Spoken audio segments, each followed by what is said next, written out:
Magandang umaga po sa bawat isa. Ako po si Pastor Jasper James Noy ng Golden City Believers Baptist Church.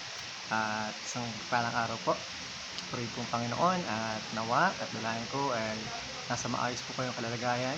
Bagamat di tayo magkakasama personal sa pisikal, namabutin tayo ng bawat isa ng pag-ibig at biyaya ng Panginoon. Happy Mother's Day po sa lahat ng nanay, lahat ng ating mga pinakamamahal na ina.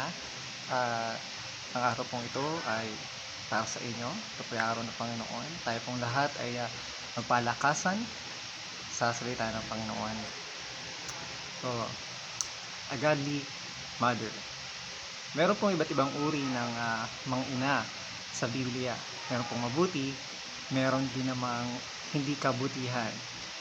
So kapag inisip po natin ang kahalagahan ng mga nanay sa ating buhay, sayo po sa gusto natin ay meron po tayong tinatawag na ina na naging parte ng ating buhay. You have a mother. You may have loved her or you didn't love her, but you do have a mother, and they are precious in God's eyes. So tunghayan po natin ang salita ng Diyos sa 2 Timothy chapter 1 verses 1 to 7.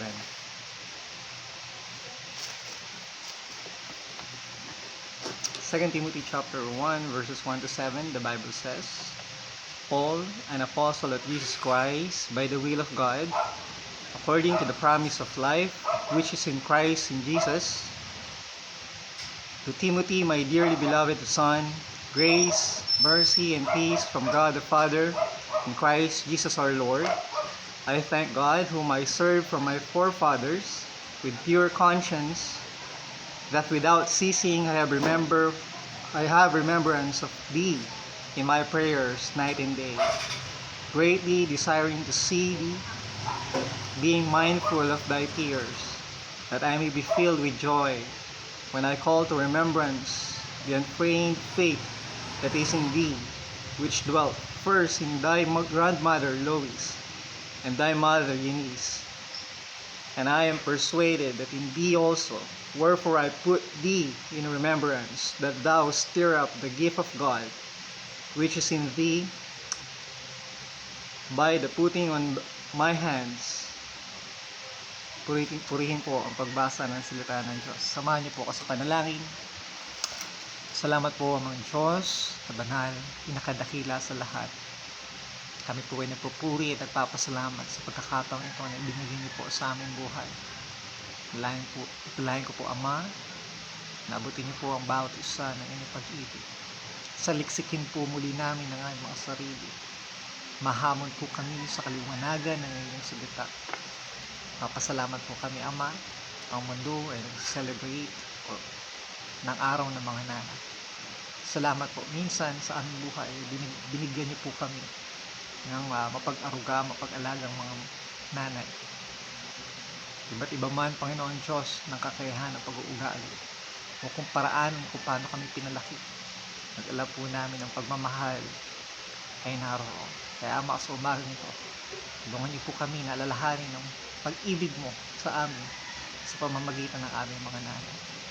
Bigyan niyo po ng lakas, bigyan niyo talino ang inyong pagpaglingkod at pagsalita sa umagang ito. Sa inyo lamang po papuri at salamat. Pinalangin namin sa pinakamatamis at pinakamataas na pangalan ng aming Panginoong Kristo at tagapagligtas. Amen. A godly mother, ano po ba ang mga katangian ng maka-Diyos na inay o na nanay?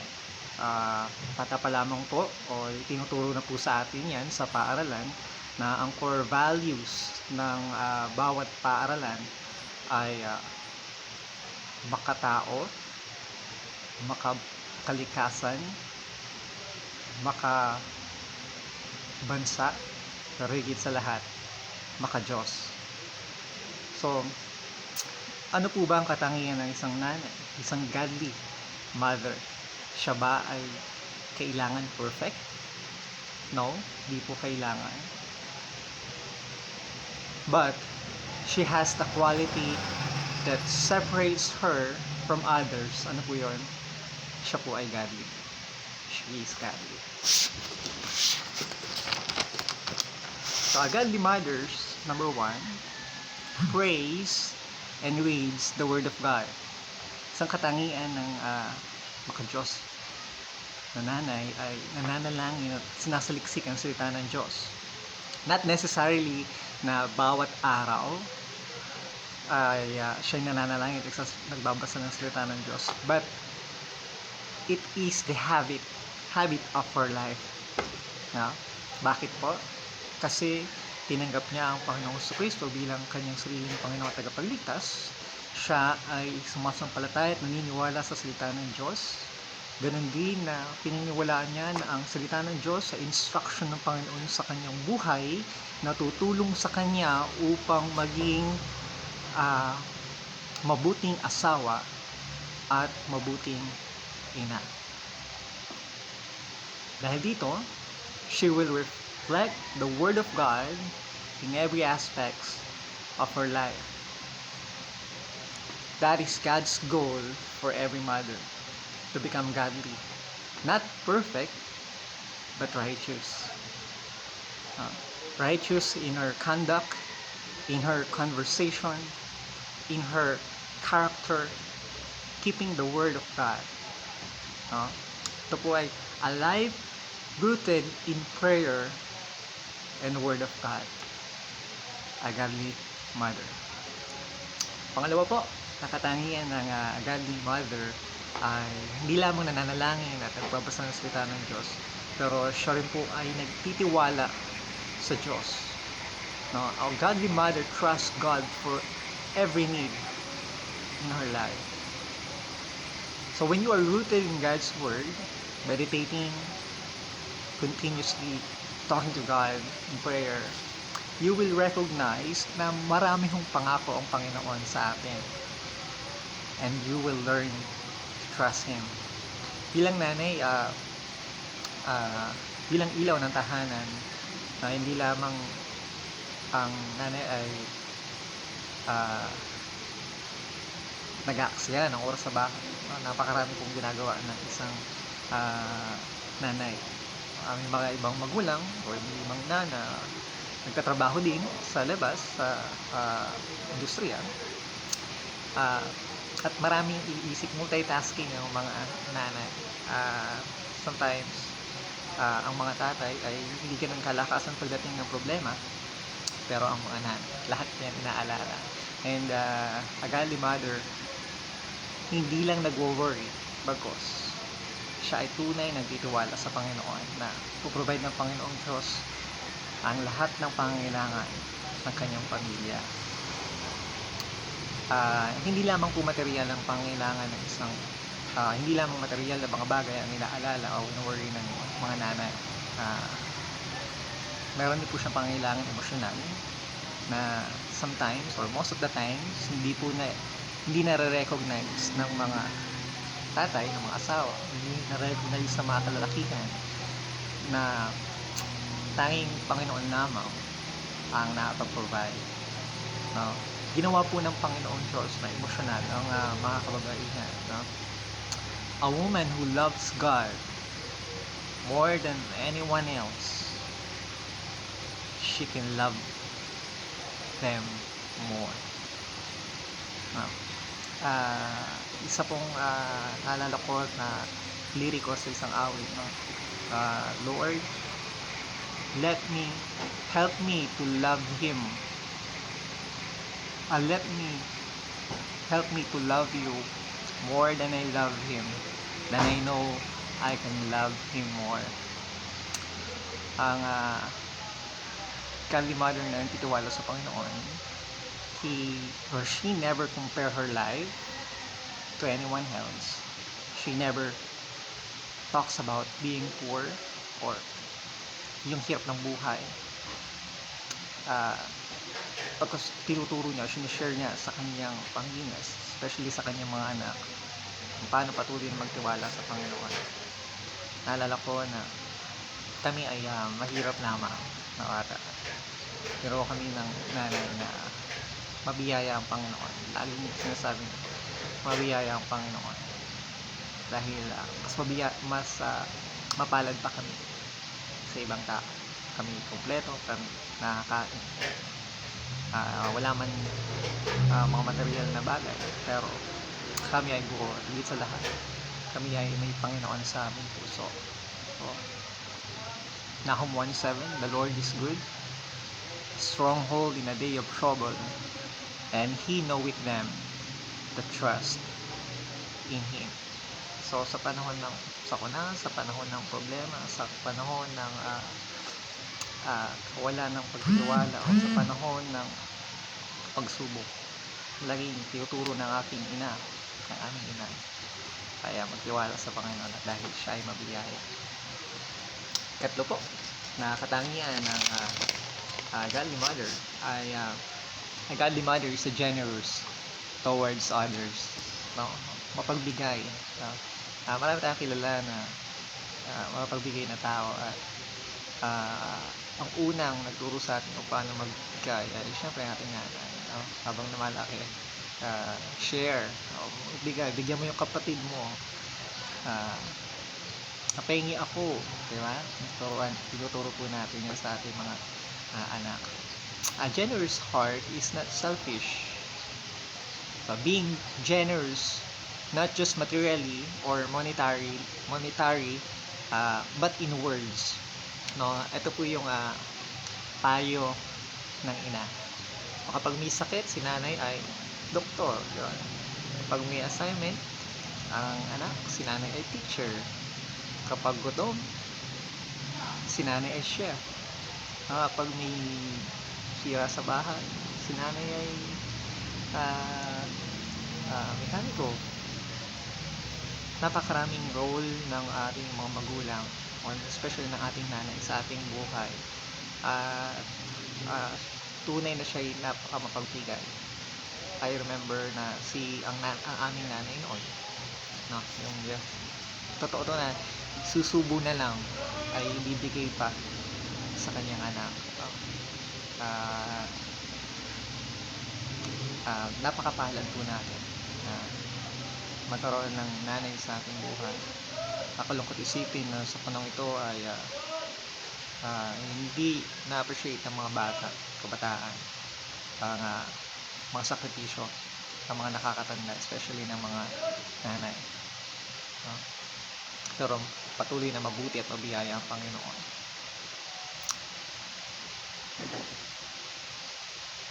Di ba nga po, alam ng nanay ang lahat, no? Kilala kanya, kilala tayo ng ating mga nanay natin. Sa kinikilos pa lang natin, sa mata natin, no? Alam ng ating nanay ang ating nararamdaman. Everyone loves to be built up, not to be torn down. Kaya huwag po natin isipin sobrang ng napakakulit ng ating mga nanay. But isipin po natin, a godly mother is a generous in all aspects, no? In words, in action. Pagpasalamat po natin yan sa Panginoon.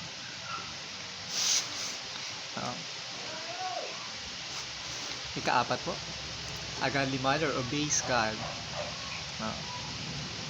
If a mother obeys God, it is profitable for her children and for her husbands. Bakit mo? Obey God and leave all the consequences to Him. God is almighty. God is omnipotent, omniscient, and omnipresent.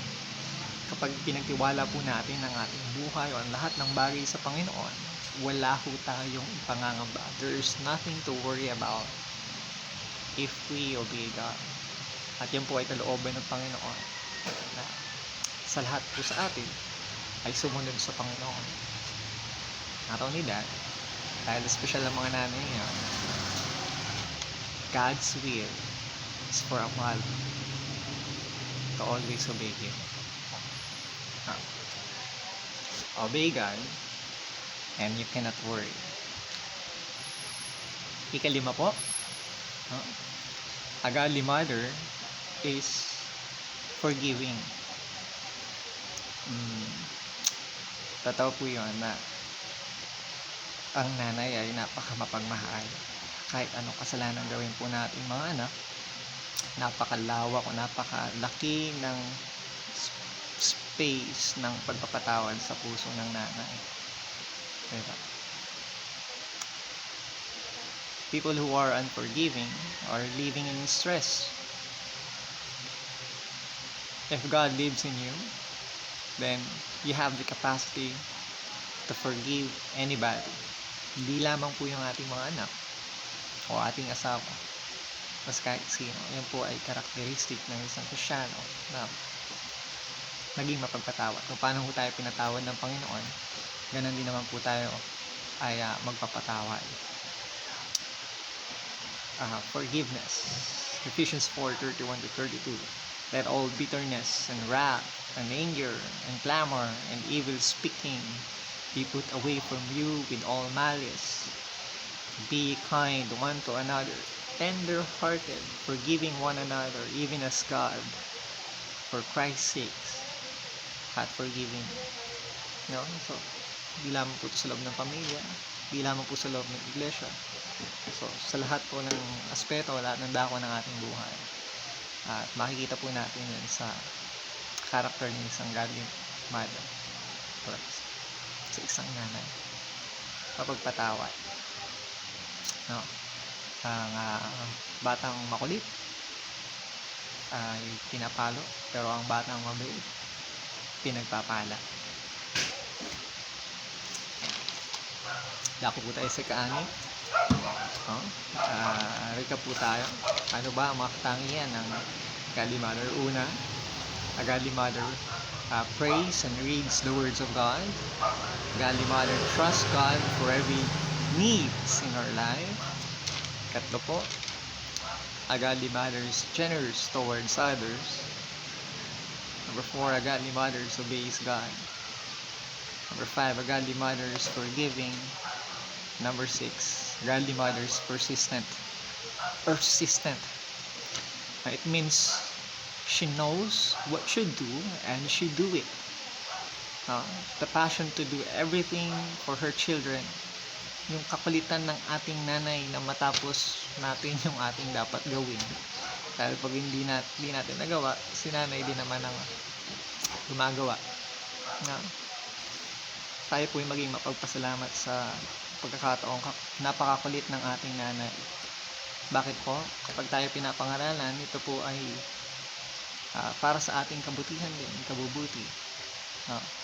Mapalad yung mga anak na nandiyan pa yung kanilang mga nanay, no, na napakakulit at patuloy na nagpapayo, tayo pinangangaralan at sinasabi sa atin ang dapat gawin, even though na tayo po yung malalaki na o may asawa at may pamilya yan, and still andyan si nanay para magbigay yung payo, para tayo ay gabayan. And then for us na nasa piling ng Panginoon ng mga nanay, we are ever grateful. Laging papasalamat sa mga alaala na iniwan ng aming ina sa amin. And nawala man ang aming earthly mother, maraming nanay ang binigay sa atin ng Panginoon at masusumpungan natin din sa pamilya, makamag-anakan, mga tita, lola. Ganun din naman sa mga nanay sa loob ng iglesia. Patuloy po tayo magpasalamat sa kanila. Patuloy po tayong palakasan sa salita ng Diyos. And sa panahon ng problema, yung pagiging persistent ng nanay,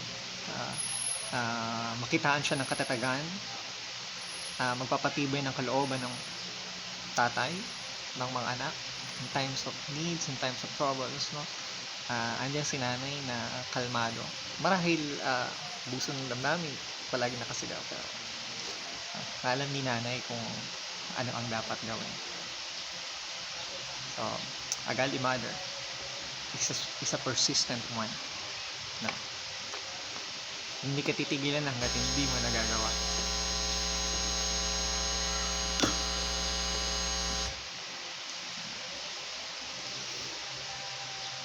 Ikapito po, ano po ang characteristics ng Godly Mother?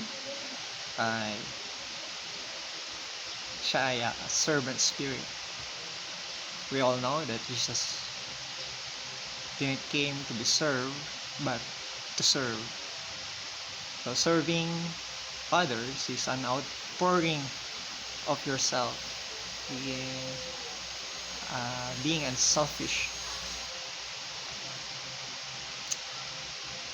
Yung what can I do versus what can you do for me.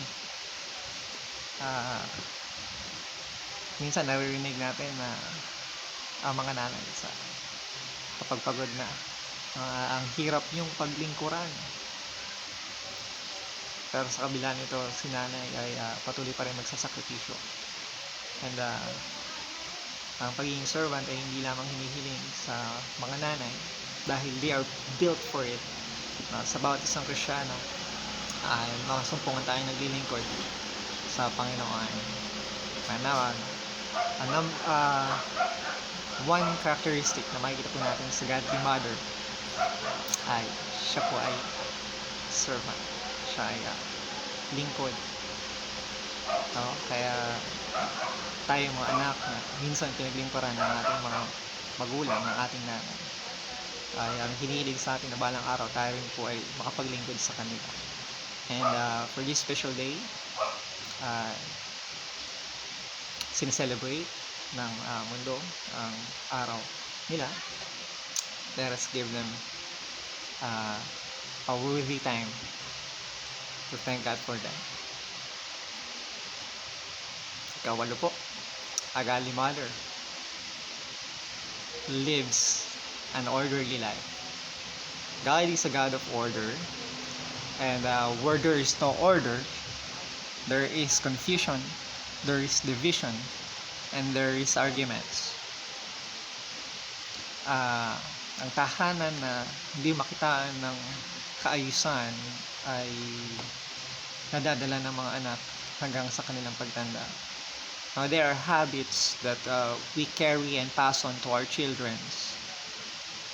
Ngunit ang nanay na maaruga, maaskaso, at maayos, maparaan, yan ay kinalulugod po ng Panginoon. Ang Panginoong Jesus din naman po ay merong 12 disciples, so merong 12 iba't ibang ugali, and Jesus knows how to handle them.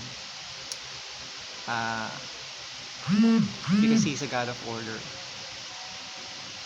Sa tahanan, nagagalit ni nanay, parang alam natin na pagod na pagod si nanay sa paglilinis. Na tayo mga anak ay kalat naman ang kalat. Isa pong kinatutuwa ko sa aking nanay noon, kami po ay 4 na lalaki magkakapatid, at mayroon 2 babae, panganay at bunso. Pero tiruan kami ni nanay na tumayo sa aming sariling mga paa at trabaho, no? Sayang ang kinakain bigas kung hindi tutulong sa bahay, dahil sabi sa Biblia, huwag pakainin ang hindi magtrabaho. So God is a God of order, at tinuruan kami ni nanay na ang lahat ay maging maayos, no? Golden rule in life: kapag may hinarap, ibalik; kapag may kinuha, balik; kapag may nasira, ayusin. So a Godly Mother lives an orderly life, at sinisigurado niya na sa kanyang panalangin, sa kanyang paglilingkod sa Panginoon, ang kanyang buhay at ang paglilid niya sa kanyang pamilya ay nasa maayos na kapararaan. Ika-9 po na pag-uugali ng isang Godly Mother ay a Godly Mother is encourager. From the time na tayo po ipinanganak at hawakan sa kanyang mga bisig, tayo po ay patuloy na ini-encourage ng ating nanay. Lumaki kang may takot sa Diyos. Lumaki kang mabait. no, ikaw ay napakagwapo ng anak ko, napakaganda ng anak ko, ikaw ay maging matalino, ikaw ay maging magalang, no. Always encourage, yan po ay tinuturo sa akin. At hindi ako matalinong bata, pero ang tanda ko po na encouragement sa akin lagi ni nanay, binigay mo ba yung best mo? Nag-aral ka ba? Kung binigay mo lahat, kung ano yung nakuha mo sa grades, so be it. So, hindi kami ganun kayaman. Pero sa kabila nun, napakatyaga ni nanay na kami turuan. Thank God, di man niya kami nakitang nakatapos lahat, no? Bago siya inisan. Pero alam po na may pagmamalaki kami ng aming nanay, sapagkat nandyan si nanay palagi na kami turuan, no? In times of needs, nandyan si nanay para mag-encourage. In times of ang tatay ay nanghihina, problema, si nanay, si mami yan, nandyan palagi para palakasin ang ating kalooban. No. There is something in encouragement. There is power in the words, yes you can, yes you will. Kaya mo yan, anak. Kaya mo yan, dear. Kaya mo yan, mahal. And that is the character of a godly woman. The faith he has in God, the trust in God, na no matter what, God is in control. Kung paano tayo ni-encourage ng Panginoon sa kanyang salita, ganun din naman si nanay, ganun naman si mama.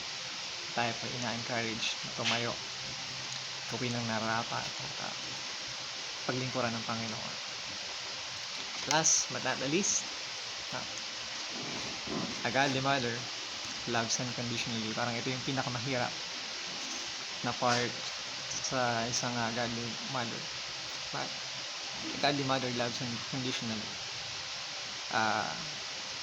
May iba't iba po tayong karanasan sa buhay, may iba't iba tayong salok ng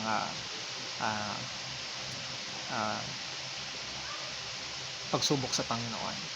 Pero sa amin ay lumaki kami, dumating sa part na kailangan mag-abroad ng aking ama, at kami ay maiwan sa pinanay, kaming 6 nagkakapatid. Never namin nakita nag-away ang aming nanay at tatay. Never din namin narinig na nagreklamo si nanay sa buhay. Purihin ng Panginoon sa ganung pagkakataon na shinare sa amin nanay na pagpasalamat sa Panginoon.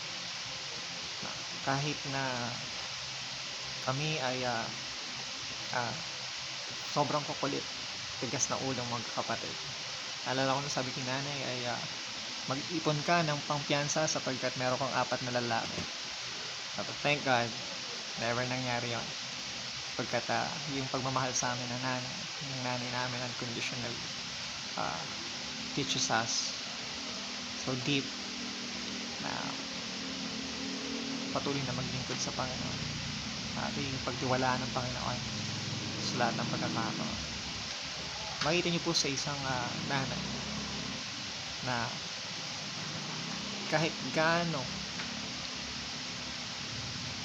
katigas ng ulo ng mga anak, or kahit gaano kalayo ang narating ng anak, gaano kalayo dun sa pangarap ng ating mga magulang, still mahal na mahal po tayo ng ating mga anak. Purihin mo Panginoon sa araw na ito. Lalahanin po natin ang ating mga pinag-aralan. Ano po ang mga katangian ng godly mother? Una, she prays and reads the Word of God. She trusts God for everything she needs. A godly mother is a generous mother. A godly mother obeys God. A godly mother is forgiving. A godly mother is persistent. A godly mother has a servant spirit. A godly mother lives an orderly life. A godly mother is encouraging. And last, a godly mother loves unconditionally. A godly mother who loves unconditionally prays not to change her child or her husband's character, but pinapanalangin niya na turuan siya ng Panginoon, tanggapin kung ano yung pag-ugali ng kanyang pamilya, at turuan siya na pagabayan at mailid ang pamilya sa katotohanan at sa Kristiyanong pamamaraan. Sa lahat po ng nanay, maraming salamat po sa inyong sakripisyo, sa inyong pag-aaruga, sa inyong pag-ibig, at purihin po ang Panginoon sa inyong mga buhay. Happy Mother's Day po, at samahan niyo po ako sa pangwakas na panalangin. Maraming salamat po, O Diyos, sa inyong pag-ibig sa aming buhay. Maraming salamat po, Ama, sa katotohanan na ikaw po ay always in control. Salamat po kami sa buhay ng aming mga nanay. Patuloy niyo po silang bigyan ng kalakasan, bigyan ng talino, bigyan ng habang pasensya sa bawat isa sa amin. Sumpungan niyo po ang bawat isa sa amin sa sentro ng inyong kalooban na naglilingkod ng matapat. Sa panahong ito, Panginoong Diyos, ng pandemya, kami, Panginoong Diyos, ay mas maging matatag, mas maging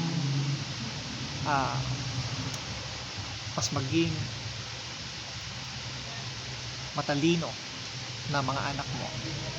Makitaan kami ng pag-asa, makitaan kami ng pasensya, makitaan kami ng pagsunod sa batas, magsumunod sa otoridad,